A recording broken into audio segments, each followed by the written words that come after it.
On the authority Abi Abdullahi al-Numan ibn Bashir radiallahu, who said, I heard the Messenger of Allah, peace be upon him, say, that which is lawful is clear, and that which is unlawful is clear, and between the two of them are doubtful or ambiguous matters, about which not many people are knowledgeable.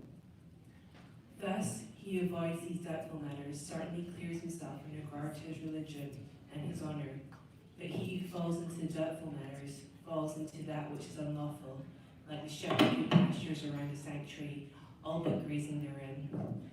Verily, each king has a sanctuary, and Allah's sanctuary is his prohibition. In the body there is a morsel of flesh, which, if it be sound, all the body is sound, and which, if it be diseased, all the body is diseased. This part of the body is the heart.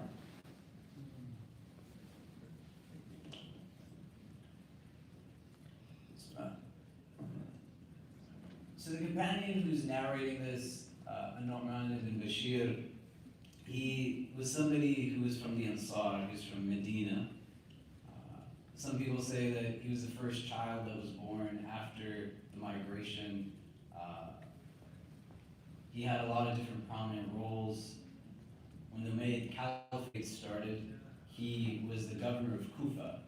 And if we know the history, the tragic history of Karbala, where the Prophet ﷺ's family is massacred on the plains of Karbala, An-Nu'man ibn Bashir is the governor of Kufa, and after Muawiyah passes away and his son Yazid assumes the caliphate, Yazid then takes An-Nu'man out of his role of governor of Kufa and replaces him with Ibn Ziyad.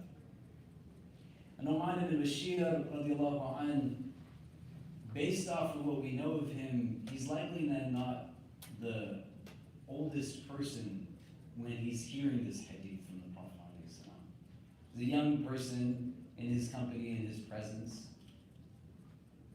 And when we look at hadith, we want to be able to try to conceptualize and engage them in a way where we understand that they're not just being iterated the way that we're looking at a text and the way that Simon read it for us and we heard the words all together, but the Prophet ﷺ is actually saying this and people are hearing him saying it. And the individuals who are then passing it on, they lived entire lives that also had meaning and purpose to it.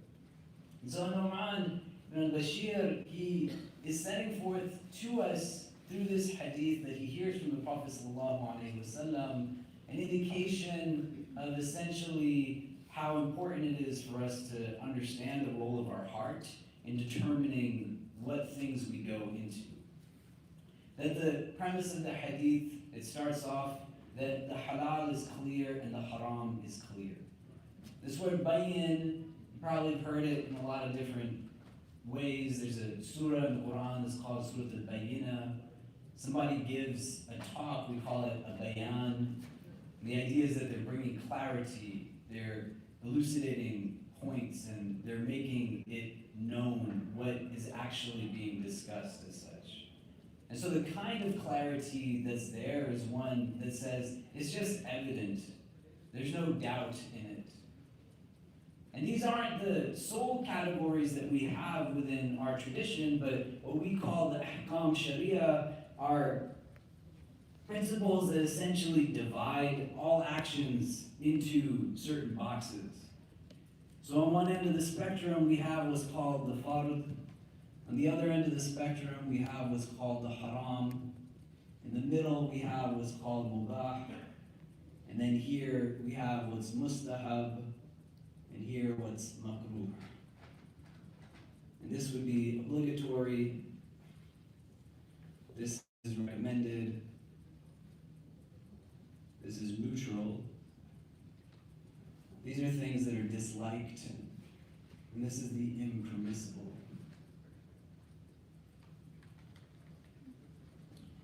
Some people will also call this the sunnah. And this is broken down into two. Sunnah mu'akkada, the ones that the Prophet ﷺ would do quite consistently, like the two sunnahs before the Fajr prayer, for example. You have a sunnah ghair mu'akkada, like the four sunnahs before the Asr prayer. that they're not as emphasized or not done as regularly. And then the makruh, it gets understood by some to also have two categories. In the Hanafi school, and I talked about this in my halaqah a couple of weeks ago, they interject here a category between fard and mustahab that's called wajib.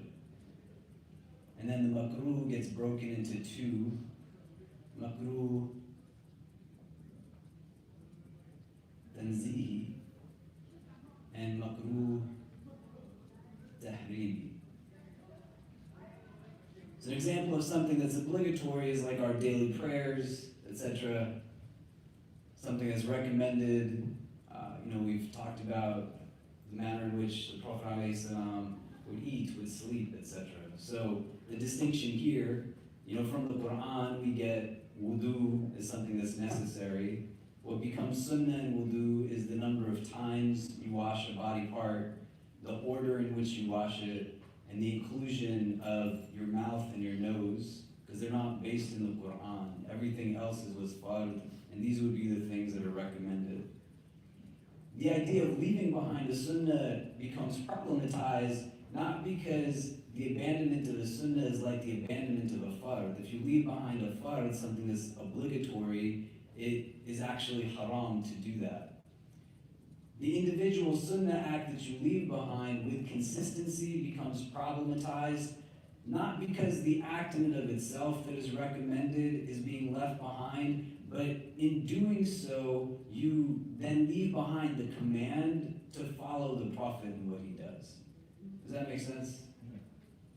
Something that's mubah is just something that bears no benefit or detriment, so the color of your toothbrush bears.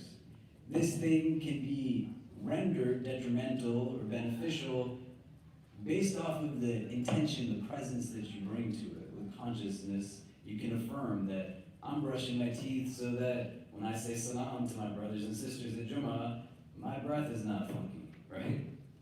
Hopefully. Makruh are things that are disliked, but they don't get to the level of haram. And what is the distinction now between a fard and a haram and something that's makruh and mustahab? So an example of like something being makruh, you waste water when you're making wudu, you're talking while you're making wudu, right? It's not haram, but it's things that we're told we shouldn't be doing for a variety of reasons. Wasting water is bad. These two categories of things, they're based off of evidences that we call qat'i evidences. That there's no ambiguity to them. They're not interpreted in distinct ways. It comes to us from the Quran or from hadith that are classified as being mutawatir in their nature. They have numerous chains of transmission to the point that there can't be any dispute amongst them, right? Like the revelation of the Quran in the ways that we have it intact comes through us through mutawatir hadith, right? So many people agree on the exact way and method that it would be impossible for them to have come together in that large number to have built out something that is false. Does that make sense? So it has specific definition to it. And why is that important is because this hadith is saying that it's really clear what's haram and in turn also what's permissible. And the ability to navigate that necessitates engaging in decision-making, undertaking in actions that allow for a recognition of the presence of yourself, but also the fact that you are accountable for what you do. Individually, we don't want to be in a place where we mislabel things. So what there's a tendency to do is to say something is haram when it's not haram. Or the overt focus becomes purely on only the haram. The legalistic framework is complemented quite heavily with the ethical moral framework, and the idea that the outward alone is what we understand becomes also something that the deen is just not about, because it combines both the inward and outward elements. So where it talks about halal and haram, but it brings at the end back the presence of the heart, the recognition is that those actions that we undertake on a physical level will have metaphysical impact. And they don't just start and stop external to us, but they become internal for us. You don't want to call something haram when it's not haram, right? I've grown up and people would tell me that eating like pasta is haram. I'm like, no, it's not haram for me to eat pasta. Or all different kinds of things are haram that end up not being haram. Permissibility does not equate to normativity within the Sharia. So just because it's allowed to be done a certain way doesn't mean that's the only way for it to be done. And a culturally hegemonic attitude towards religion that perches us on the prism of where we came from doesn't mean that just because we came from a certain place, that's the only way for it to be done. This man literally is from a different people than the Quraysh. He is from the Ansar. He's from Medina. Their way of life was very different from the people of Mecca. And he's taking words from the Prophet ﷺ saying that this is kind of a general understanding of how we engage in the religion. And now where it moves forward is telling us that you want to recognize what exists in between, and not from the ahkam point, but from things that might not be so explicitly defined. The better course of action is to just adopt what the obligatory is. Like if you have a doubt about something, then you don't engage in that. So you don't know what's in that food, don't eat it. It's just food at the end of the day. And the functionality of the food is not that it's meant to give me appeasement or immediate gratification or satisfaction, but I control my stomach. My stomach does not control me. Imam Bukhari, when he cites this hadith, right at the bottom, it says, Rawahu al-Bukhari wa Muslim. Imam Bukhari, he puts this hadith under a chapter in his collection of hadith that's called Kitab al-Buyur, the book of like trade and transactions. And so you can think about why Imam Bukhari would put a hadith like this under a book that's about like business transactions, engagement of like merchant trade, the marketplace.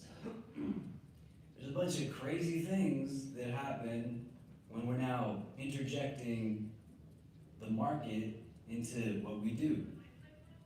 And there's so much room if you engage in anything entrepreneurial, you engage in anything from a business standpoint, for you to do a lot that's unethical and things that are haram. So Imam Bukhari, he places this under that chapter because he's giving that insight to the people who are going to be engaged in terms of their professional ambitions. Just remember, there's things that are halal and there's things that are haram. And they say of Imam Bukhari that his father never brought anything into their home that was haram. The food that he brought, the clothing that he brought, everything and anything that they consumed, they engaged, they went through on a regular basis, so much so that of the distinct characteristics of Imam Bukhari's father was that whenever he would make dua, the dua was accepted. Because again, it's connected to the heart. And the hadith that tells us that the dua of the distracted heart is not accepted. But when you're fueling the heart with things that are haram, it's not like throwing your back against the wall and say, don't judge me, you don't know why I do what I do, but it's about me individually saying, why am I doing what I'm doing? And the implications is such that here now it impacts me. Where there's other hadith, where the Prophet says that a man comes and turns to God, his hands are raised to the skies, but his clothing is haram, his food is haram, like his entire lifestyle and existence is haram. That's what's fueling you and feeding you.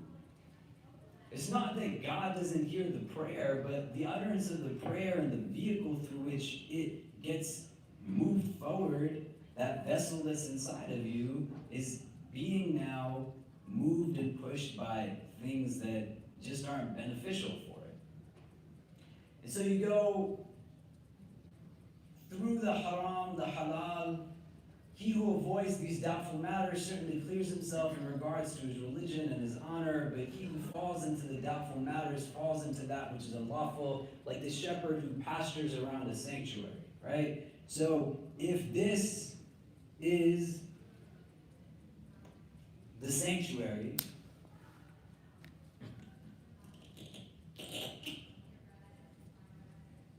what you find in the hadith quite often as a teaching tool is the Prophet ﷺ utilizes like certain systems and certain ways of communication to get points across. And we find in a lot of hadith that he'll utilize analogies, he'll utilize metaphors. And so in this, he's saying you're a shepherd and your sheep are eating around the perimeter of a sanctuary. And this is where they can eat, and this is where they should not eat. But they're getting to it to such a close proximity that eventually they're going to be where they're not supposed to. And the likeness of that analogy, he's saying that it's the same way the shepherd's sheep are going around the edge, and there's nothing that's going to stop them, right? They're sheep. They're just eating the grass, and they're going to keep going to where the grass goes. So they're going to go from here to here to here, and eventually they're going to get to where it is that they're at. And so the vehicle through which one goes, the doubtful matter might not be something that you're not supposed to engage in as such, but it's going to get you eventually to that place. That I'm moving in the direction of that. And the implications then gets us to the latter part, because it's not impacting those around us as such directly, but indirectly, because the impact comes back to here. We then, in turn, have a body that responds to a heart that's being coated and covered by what it is that's being coated and covered by. ألا وإن في الجسد مضغة إذا صلحت صلح الجسد كله وإذا فسدت فسد الجسد كله ألا وهي القلب. That the heart is the thing that defines and dictates everything. The way that you process and synthesize information that you consume through your eyes, through your ears, through your touch, through your taste, through your thoughts, they're all being processed through this morsel of flesh that's in you, that's your heart. And so if your heart is sound, then your heart is going to see beauty. It's going to see goodness. It's not going to be one that learns haram so that it tears somebody else down and makes them feel as if they can't be connected to God, or the whole basis of religion is just the do's and the don'ts. But it understands that the parameters, the boundaries that have been set are for my benefit. And when I engage to get complacency or instantaneous satisfaction or gratification as my goal, I am cursing, I am yelling, I am gossiping, I am backbiting, I am racist, I am condescending, I am arrogant. And it then manifests itself in an act. The hadith, it says that when you do those things, there's a dark spot that gets put on your heart. And then as that heart starts to get plagued by those dark spots, that's still the heart that is synthesizing the information that it's receiving from everything around it. And so the act that is set forth is to then give insight that you make the choice and then you deal with what comes after it. Now, to understand where and how we support other people, because our Prophet, ﷺ, because his heart was what his heart was, it allowed for him to see like the beauty in those that were around him. So he had companions who, they said, Ya Rasulullah, I drank alcohol. Ya Rasulullah, I've committed zina. Ya Rasulullah, I kissed somebody I wasn't supposed to.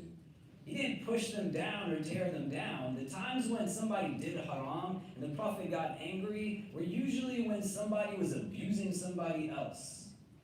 People were racist, the Prophet got angry at that haram. People were abusing children, abusing their wives, doing these kinds of things. The Prophet would get angry at that type of haram. when people are struggling and they're trying to make sense of their life and they're moving forward at a pace that makes sense for them, the Prophet wasn't pushing them down when they were already down, but he was extending a hand to bring them back up. And a lot of people, they turn towards haram, not because they're bad people, but because they don't get support from the people around them when life gets really heavy and difficult. And so they're looking for that moment of clarity where everything feels heavy and they need to be able to feel a certain sense of balance internally. And again, it's an indication of our heart that says, well, what are we going to do to engage them in a way that allows for them to recognize they still have a relationship with Allah? And it becomes hard to do that when we might not be doing the bigger, broader engagements of what we've been socialized to understand rightness and wrongness to be, but those other things, right? Like there's a reason why Imam Bukhari puts this hadith in the Kitab al-Buyu, the book of transactions and trades. Because there's always a willingness to compromise, like in certain parts of your life, to separate morals and ethics, and to not see that there's still impact on your own heart that's there.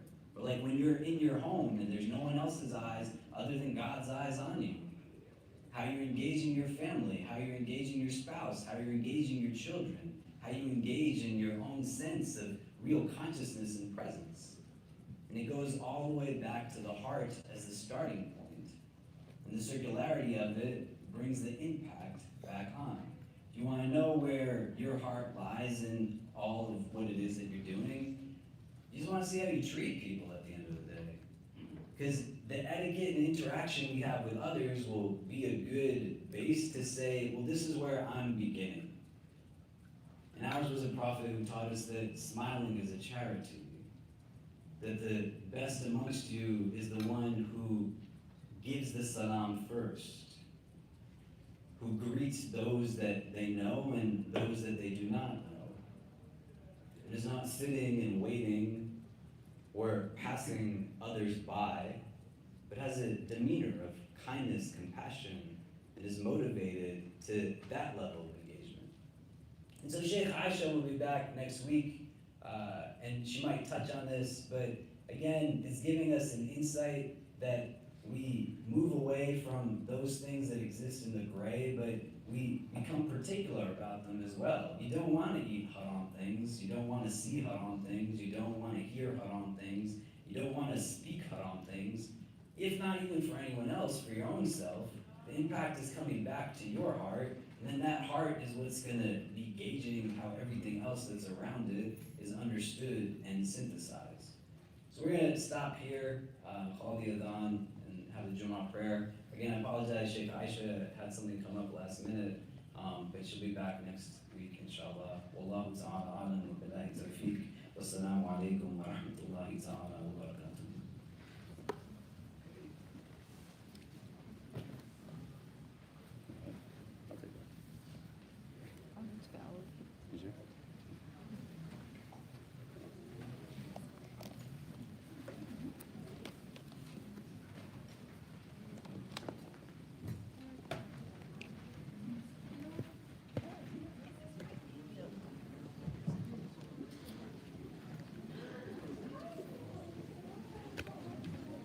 Allahu Akbar, Allahu Akbar, Allahu Akbar,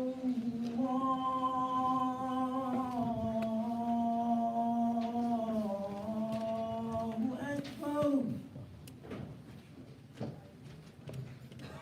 Ashhadu an la ilaha illallah.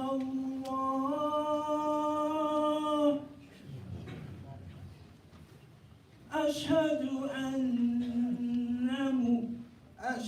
أن لا إله إلا الله.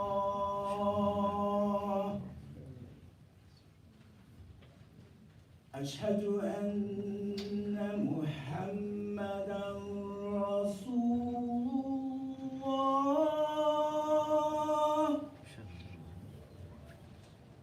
أشهد أن محمدا رسول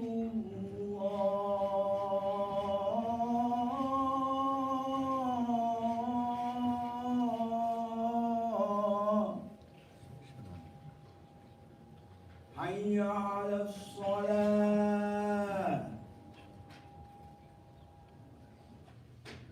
حي على الصلاة.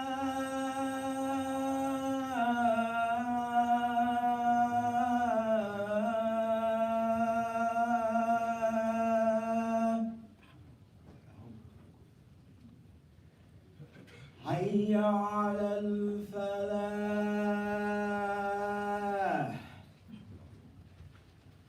حي على الفلاح.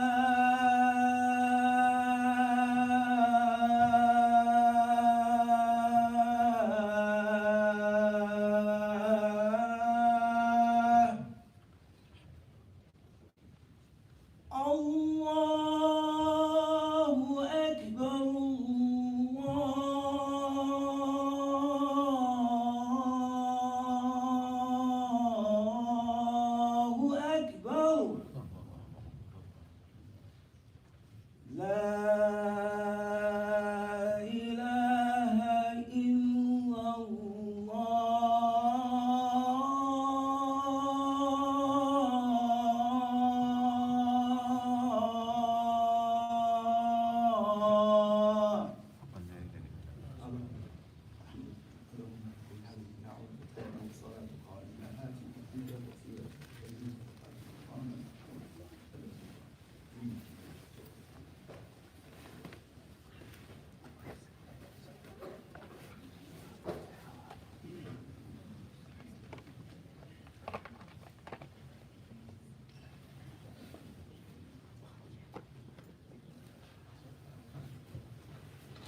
We have everyone please move up.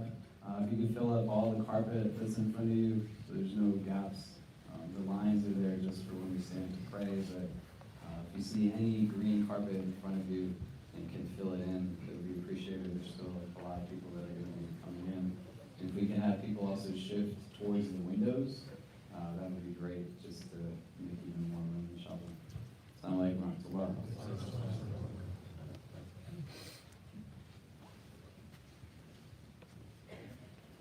الله أكبر الله أكبر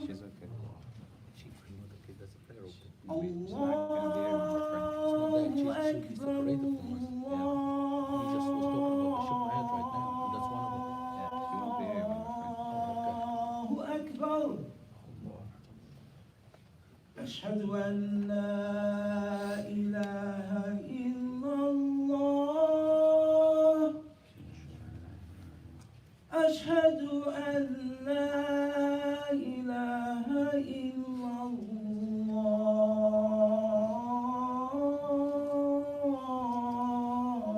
الله أشهد أن محمدا رسول الله أشهد أن محمدا رسول الله حي على الصلاة حي على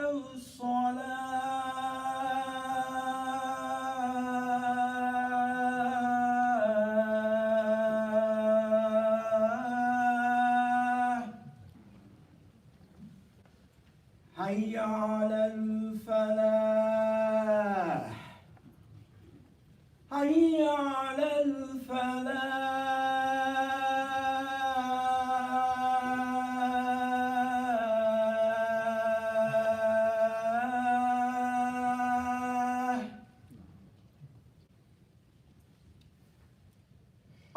الله أكبر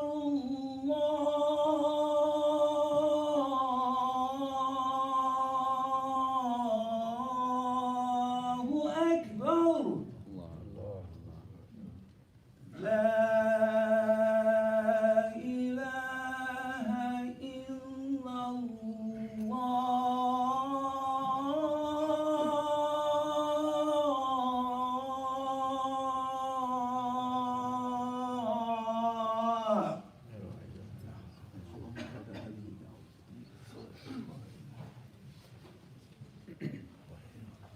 أعوذ بالله من الشيطان الرجيم بسم الله الرحمن الرحيم الحمد لله رب العالمين ولا حول ولا قوة إلا بالله العلي العظيم والصلاة والسلام على أشرف الأنبياء وعلى آله وصحبه أجمعين ونشهد أن لا إله إلا الله وحده لا شريك له ونشهد أن سيدنا مولانا محمدا عبده ورسوله. In the name of Allah, the gracious, the merciful, all praise is due to Allah, the Lord of the universe, the master of the day of judgment. I bear witness and testimony to the oneness of Allah, to His magnificence, His omnipotence, His might, His glory, to His being the creator and sustainer of all things, the giver of life, the guider of hearts, the master of the day of judgment. And I bear witness to the fact that Muhammad ibn Abdullah sallallahu alayhi wasallam is his servant and final messenger. May the peace and blessings of Allah be upon him and upon all those who choose to tread in his path until the last day. It is said that when the Prophet sallallahu alayhi wasallam's wife described his character, she described it as the personification of the Quran. That in some narrations she would say that he was as if he was the Quran walking, and in other narrations she would say that his character simply was the Quran. And when she would give more definition to it, in some narrations we see that she would recite the first 10 verses of Surah Al-Mu'minun after she would say that his character was the Quran, indicating that a good overview of what our teacher, the best of creation, sallallahu alaihi wasallam's demeanor, personality, sense of morals and ethics, how he engaged, his etiquette, his very being, his essence, was this Quran. And what these verses contained would give us an insight, an entry point towards understanding it. In the past weeks, we've looked at the first few verses of this chapter, Surah Al-Mu'minun, that begins, قَدْ أَفْلَحَ الْمُؤْمِنُونَ, that the believers, they indeed have succeeded. They have falah, that we understand to be Jummah. May Allah make us from amongst those who are given entrance into the Jummah. And as it continues to give the depictions and characteristics, الَّذِينَ هُمْ فِي صَلَاتِهِمْ خَاشِعُونَ, that those who have a stillness, a concentration, a focus of their heart within their salah, may Allah make us from amongst them. وَالَّذِينَ هُمْ عَنِ اللَّغْوِ مُعْرِضُونَ, and those who they turn away from that which is laghu, nothing of importance, purely futile, no benefit, no detriment, pointless, idle, vain actions and behavior. And before we move into the next verse that says, وَالَّذِينَ هُمْ لِلزَّكَاةِ فَاعِلُونَ, to understand now that there is a connection between these different verses.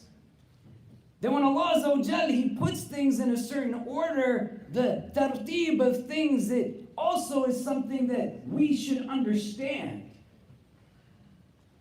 That the different verses that we are given are not meant to necessarily be separated into sound bites, but to see how they relate to what comes before it, what comes after it, and what is the overall meaning and purpose. The relationship between khushu' and lahu is such that where you have more concentration and focus, likely more of your actions and deeds are not going to be pointless. But where you engage in things that could be categorized from amongst that which is futile, it then in turn will impact directly your ability to have focus and concentration. And the frame in which we looked at lahu last time was to understand it not in the context of the here and now. But I said to you then, and I say to you today, that in the work that I do, I see a lot of people as they're entering into the last stages of their life. And when they know that their end is coming upon them, there's not really anybody who says that, I wish I had more time to spend on Instagram or social media. Or I wish I could spend more time being harsh to others. That I just had a little bit more of opportunity to sit in the workplace or behind a desk. As opposed to those who say that, I wish I had spent more time with my children or my parents. I wish I had spent more time engaged in things that helped me both inwardly and in turn outwardly. And when we say that you want to move away from that which is futile, the idea is to not just avoid that which is going to be detrimental, but to take from it also meaning that says that you want to move towards that which is beneficial. Where Sufyan al-Thawri, rahimahullah, he goes and he asks so many people about what this thing is of khushu', and he gets the answer that khushu' is that you treat the one who is wealthy and the one who is not wealthy the same. And the consumption of so much that just distracts us and moves our attentiveness away. that allows for us to be people of externals solely. But our book, it tells us that we were made not just to be people who looked in one direction, but we were to look in two directions, inwardly and outwardly. It's just as problematic to only focus on the inside and not think about what's going on around you. وَالَّذِينَ هُمْ عَنِ اللَّغْوِ مُعْرِضُونَ. You start to decrease those things that really serve no purpose whatsoever. The highest level of what is classified as being lahu are just the things that we understand to be haram. And you can get to a place where your engagement of that type of lahu is done also in a wasteful way. But where the khushu' is there, it awakens your heart to say, why are you spending these beautiful moments that you've been allocated on these things? There's not just I sit and watch TV for hours and hours, but what I'm watching on the television is also killing my heart simultaneously. It's not that I'm just spending time consuming talk that has no point to it, but the talk in and of itself is also engaged in all kinds of haram.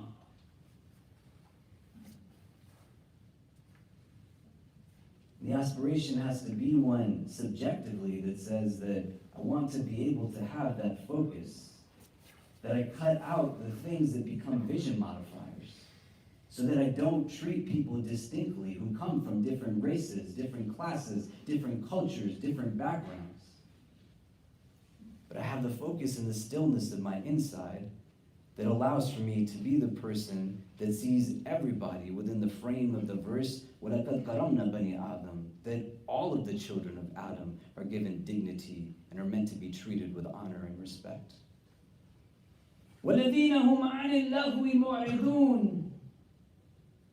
This word mu'ridun is not just that you stay away from it in that sense, but it literally means that you're turning yourself away from it. Even if it doesn't come to you, but it's coming at you, that you move in different directions. You allow for yourself to go into daily accounts and understandings of where am I spending my time in pursuit of what? Can we have everyone please move up again? You can come in close to make room for all those who are coming in. Fundamentally, it comes now with a question that has deeper meaning to it, but again, it has to be introspectively answered and subjectively. The what is my purpose, and how do I bring meaning to my actions? Everything has a role. We wear clothes to give us warmth and to cover ourselves. The food that we eat, it serves a purpose. The car that we drive, the house that we live in, all of these things have functions. There's things that they are meant to accomplish. If I said to you, answer, what is your purpose? Are you living your meaning? My purpose is not to wear the clothes that I wear. I will wear my clothes, but that's not what I was made for. This is not what it is that I am meant to achieve alone.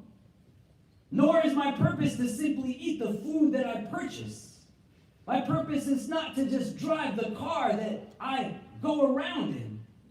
It's not to just live in the home that is the home that I've been blessed to have.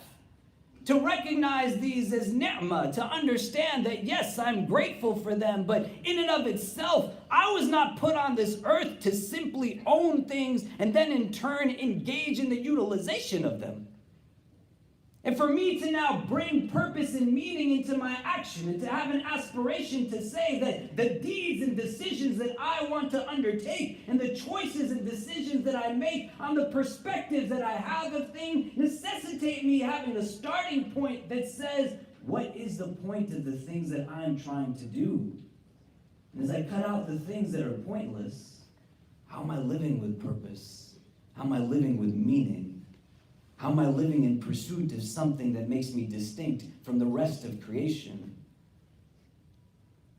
Once those questions start to get answered, you have a metric to be able to assess what it is that comes thereafter.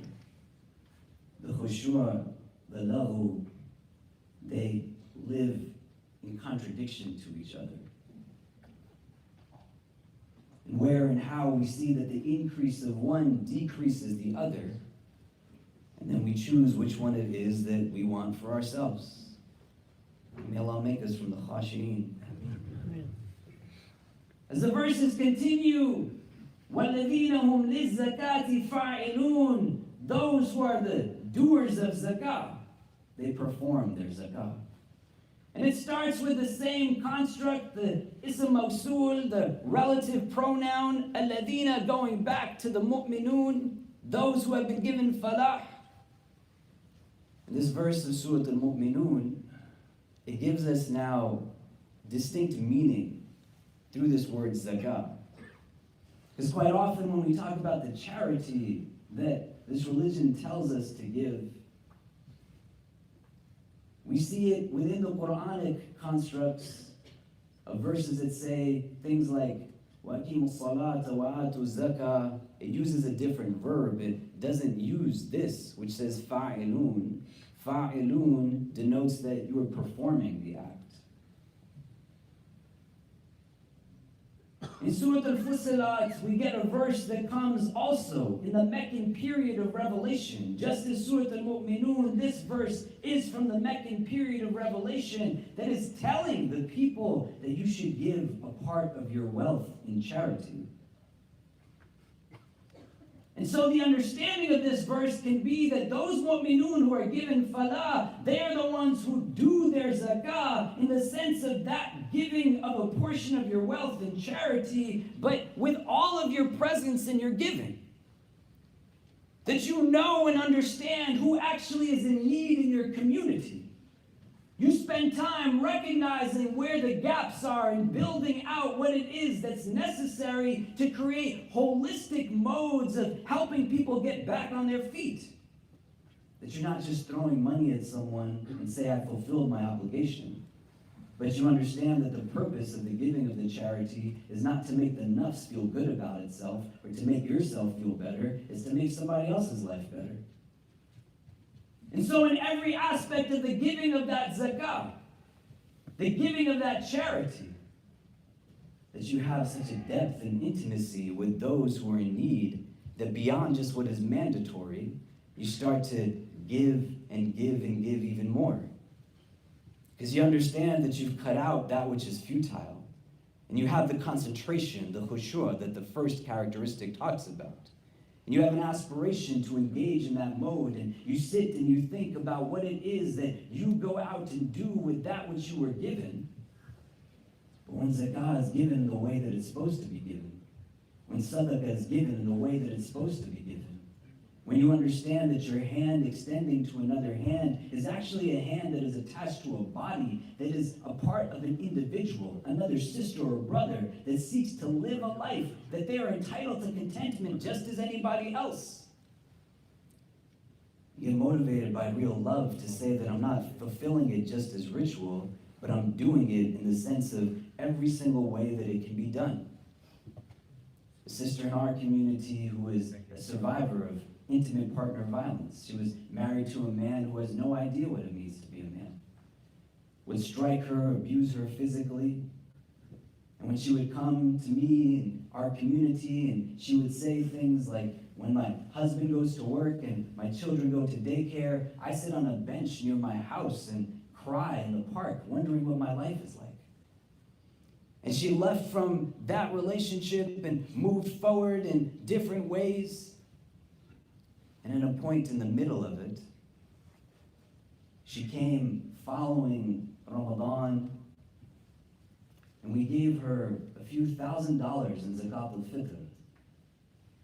And when I gave it to her, she gave it right back to me. And I said, do you not need this anymore?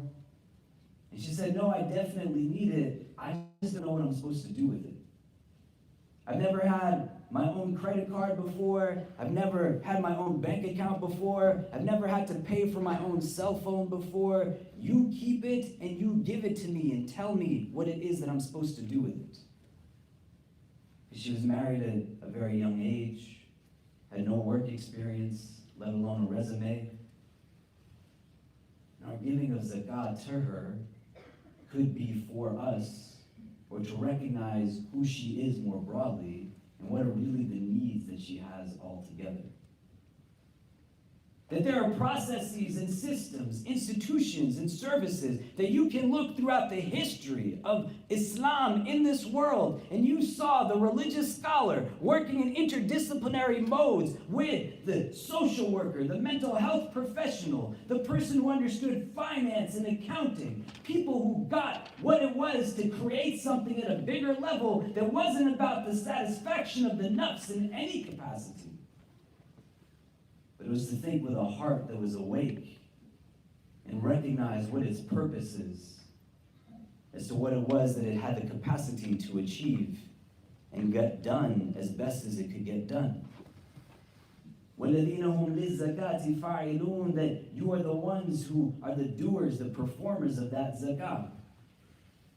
And where people have opinions, the mufassirin, that say that this is not about zakah in the sense of the ritual worship that we have, that we give a portion of our wealth in charity, mandatory.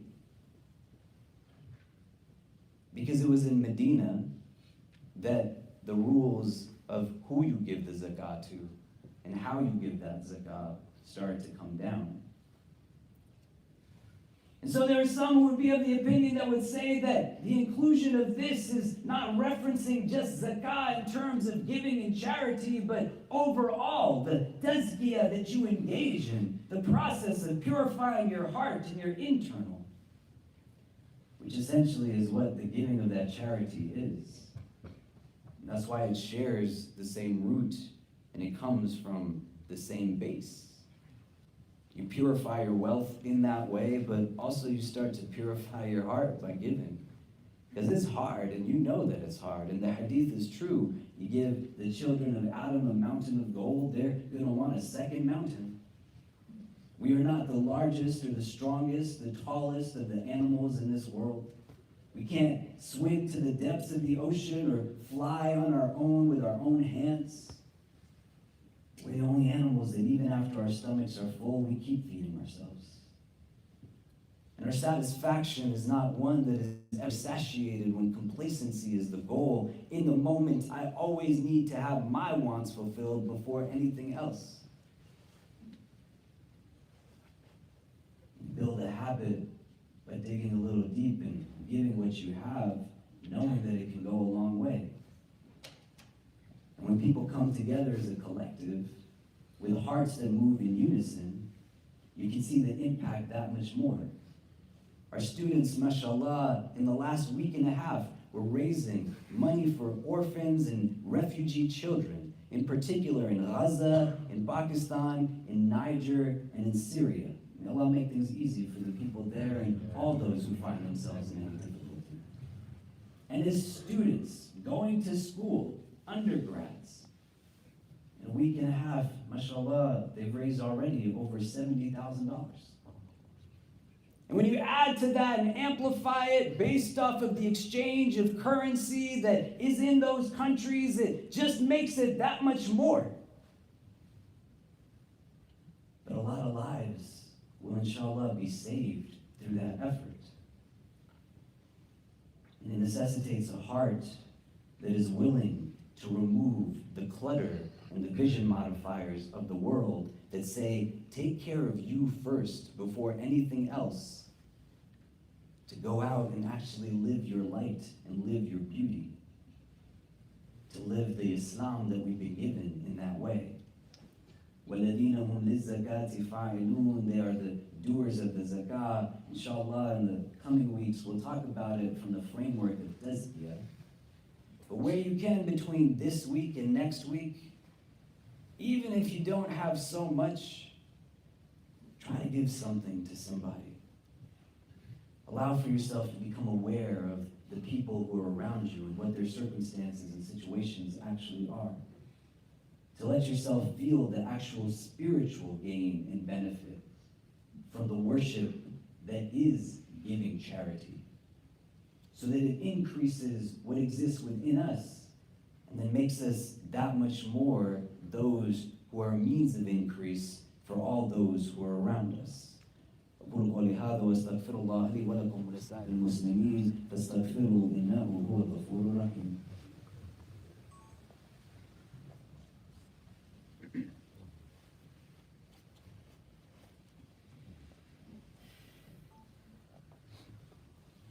إن الحمد لله نحمده ونستعينه ونستغفره ونؤمن به ونتوكل عليه ونعوذ بالله من شرور أنفسنا ومن سيئات أعمالنا من يهده الله تعالى فلا مضل له ومن يضلل فلا هادي له ونشهد أن لا إله إلا الله وحده لا شريك له ونشهد أن سيدنا مولانا محمدا عبده ورسوله. Just a few announcements before we make dua. Inshallah, this coming Wednesday, myself, Sheikh Fayaz Jafar, Sheikh Aisha Prime, Sheikh Suhaib Webb, will be speaking alongside many different performers and artists in our community at our annual Grand Maulid program. We'd encourage all of you to come and attend. It'll be in the building next door, starting in the evening around 6:30 p.m. Next Friday evening, we'll be doing a special gathering for converts in our community with Sheikh Suhaib Webb. It's a new series that we're starting, and that'll be on Friday, November 15th. We still have registration open for both our Umrah trip and our trip to Palestine. Our Palestine trip will be taking place in early January, and our Umrah trip will be taking place in March. It's open to everyone, whether you're a student or not. You can bring your families, and you can get more information on our website from that. And then lastly, our sadaqah from today is going to be going to the IC. Whatever you can give, inshallah, would be appreciated. All of our programs and services run off of contributions from the community and help us to provide everything that we provide to the community at large. A few dua requests that we have. One of our current grad students, Lamis Abul Khair, her mother had surgery this past Wednesday due to a major injury on her leg. She's asked that we make dua for her. Please make dua that Allah grants her a complete shifa and a quick and easy recovery. Our sister Asma Imam, who is an alum from New York University, her uncle Zafar Hashmi passed away this past week, as well as our sister Aisha Ishaq. Her mother passed away this past week as well. Please make dua that Allah showers upon them His infinite maghfirah, grants them peace and entrance into Jannah without any judgment. We also had a dua request from our sister Lamia Islam. Her cousin's wife, Fakiza Rahman, has been battling cancer for a year now, and the situation is getting quite severe.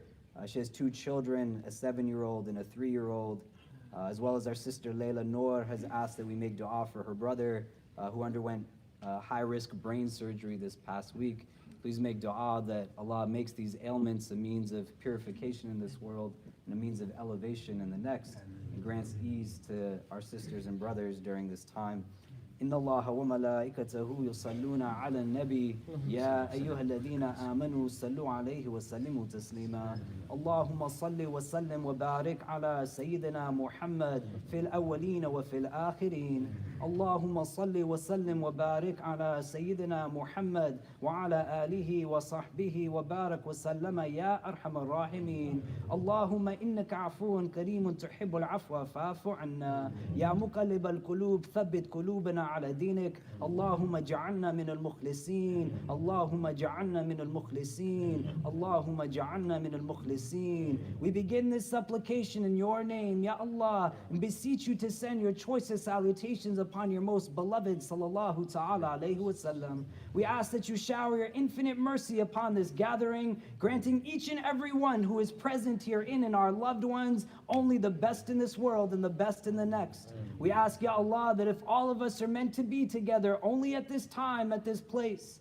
whether we are young or old, male or female, regardless of our race, our ethnicity, our social class, our country of origin, our cultural heritage, whether we are Muslim or come from a different walk of life, Ya Rabbi, if our individual hearts are meant to be in the presence of all other hearts that are gathered here only at this time, at this place, then gather us all together again in the best of places in the world beyond this one. Increase us, Ya Allah, in all that is good. Increase us in courage, compassion, and confidence. Protect us from anxiety, affliction, or anguish of any kind. Remove from our hearts any feelings of bitterness, jealousy, animosity, or envy towards any of your creation. Grant us hearts that are filled with understanding and hope, hearts that are drawn towards goodness and beauty, hearts that find themselves in a state of tranquility and rest through your remembrance, for indeed in your remembrance do hearts find rest.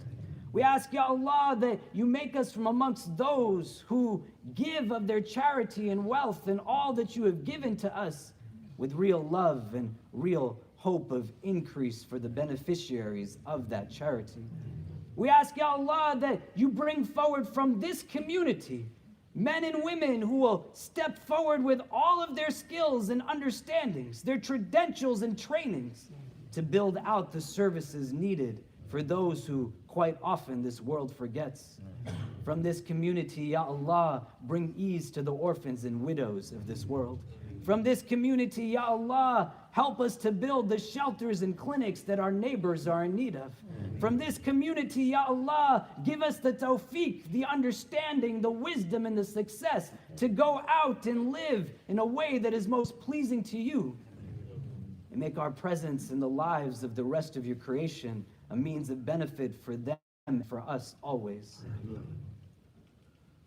For our students, Ya Rabb, who worked very hard to help so many, we ask, Ya Allah, that you grant them barakah in all of their efforts and to help them to always see the difference and impact that they can make when they work together and work to the best of their ability.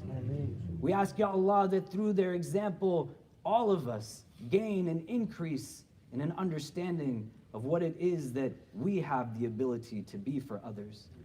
Let this blessed day of Jummah not end on any one of us, Ya Allah, without us engaging in an act that is most pleasing to you. And let it not end, Ya Rabb, without us raising our hands to you with sincere conviction, knowing that you are hearing, listening, and answering every one of our prayers. Protect us always from hearts that are not humble, tongues that are not wise, and eyes that have forgotten how to cry. Forgive us for our shortcomings and guide and bless us all. ربنا تقبل منا إنك أنت السميع العليم وتب علينا يا مولانا إنك أنت التواب الرحيم وصلى الله تعالى على خير خلقه محمد وآله وصحبه أجمعين برحمتك يا أرحم الراحمين وأقيم الصلاة.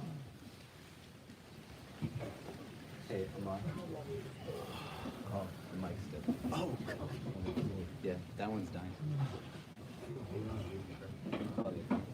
الله أكبر الله أكبر أشهد أن لا إله إلا الله أشهد أن محمدا رسول الله حي على الصلاة حي على الفلاح قد قامت الصلاة قد قامت الصلاة الله أكبر الله أكبر لا إله إلا الله.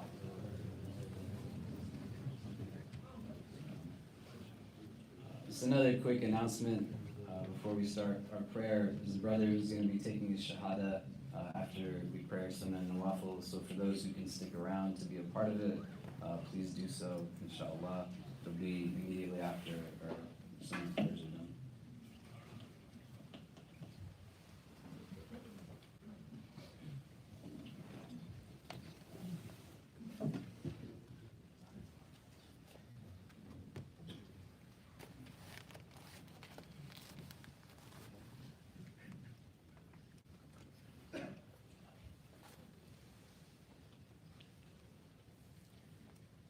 الله أكبر. الله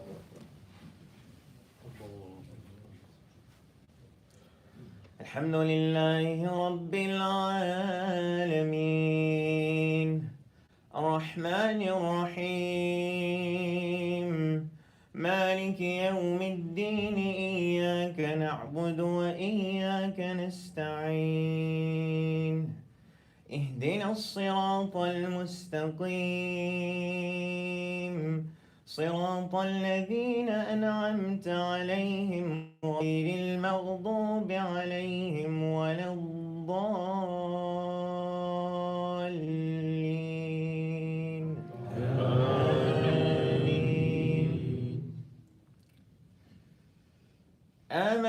الرسول بما أنزل إليه من ربه والمؤمنون كل آمن بالله وملائكته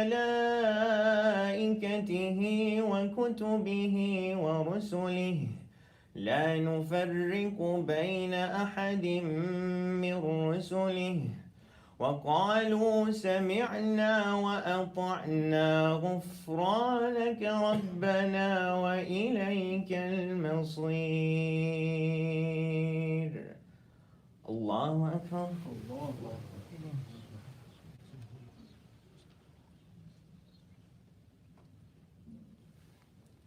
سمع الله لمن حمده.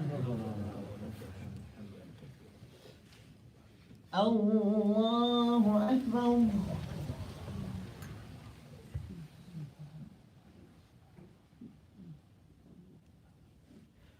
الله أكبر.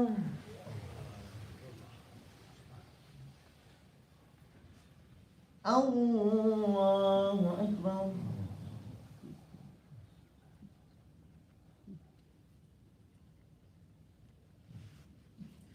الله أكبر.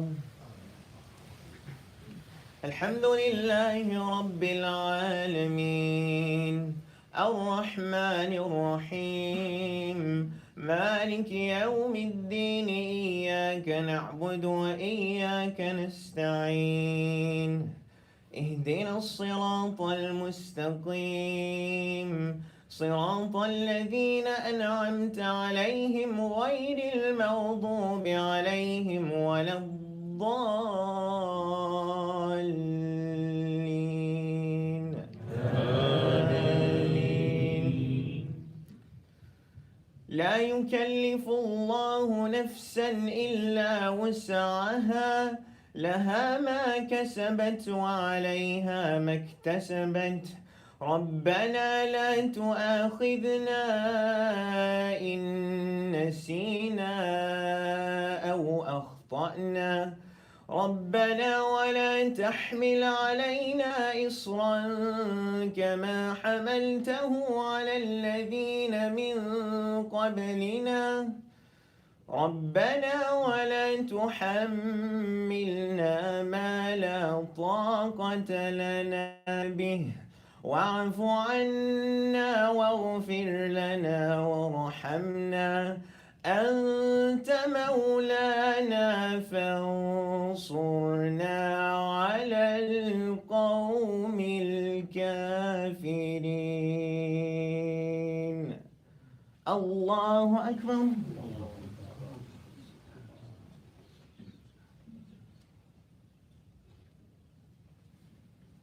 سمع الله لمن حمده. الله أكبر.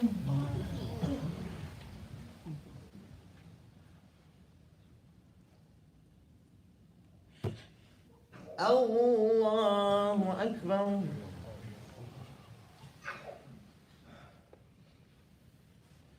الله أكبر.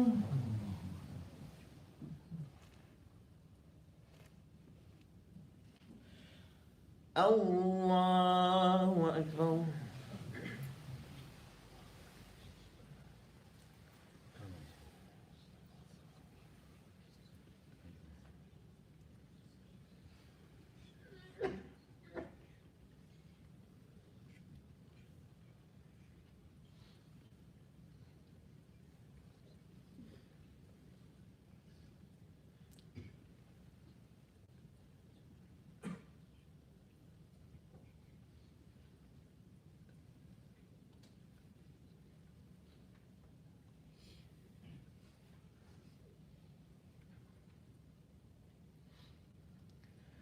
السلام عليكم ورحمة الله. السلام عليكم ورحمة الله.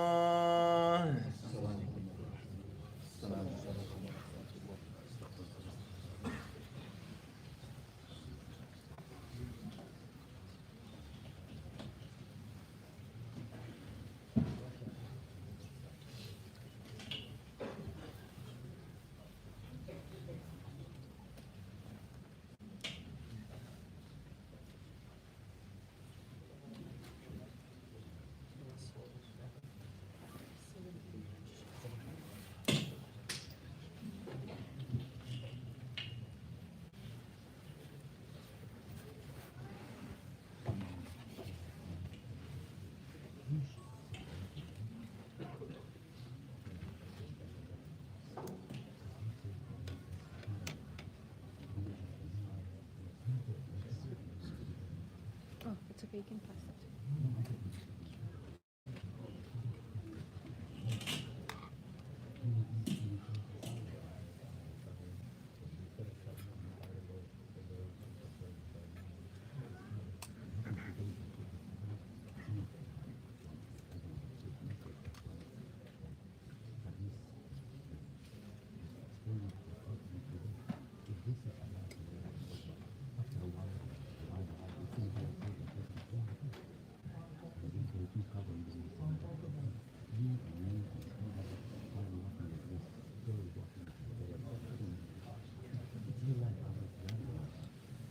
Please go.